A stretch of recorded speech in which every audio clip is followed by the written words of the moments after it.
చట్టం తన పని తాను చేయట్లేదు. ప్రతిపక్షంలో ఉన్న వాళ్ళ మీద మాత్రమే చట్టం తన పని తాను చేస్తుంది. అధికార పక్షం వాళ్ళ దగ్గర చట్టం తన పని తాను చేయట్లా. ఇప్పుడు ఒక తెలుగుదేశం కార్యాలయం మీద దాడి చేసిన వాళ్ళని అరెస్ట్ చేస్తే ఇవాళ ఎందుకు అరెస్ట్ చేయాలి వీళ్ళు?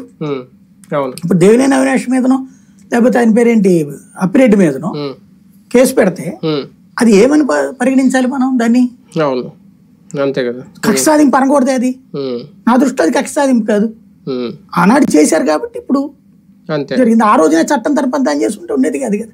ఏ రాష్ట్రంలోనైనా ప్రభుత్వాలు మారినప్పుడు ఇటువంటి టార్గెట్లు, ఇలాంటి ప్రతీకార రాజకీయాలు, అరెస్టులు, కూల్చివేతలు ఇవన్నీ కామన్ అయినా ఒక ఆంధ్రప్రదేశ్లో మాత్రమే కొంచెం ఎక్స్టెండ్ గానే కనిపిస్తున్నాయి. ఇప్పటిదాకా బీహారు, బెంగాలు, అంటే బీహార్లో ఇంత లేదు, ఒకప్పుడు ఉండేది. లాలూ ప్రసాద్ యాదవ్ టైంలో ఉండేది.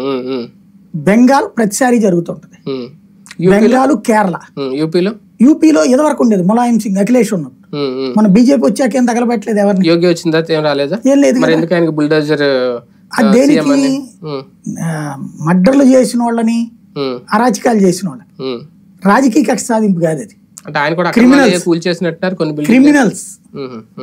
క్రిమినల్స్ కి సంబంధించి అంటే కబ్జా కూడా కాదు అది. అదో సామ్రాజ్యాన్ని నడపడం.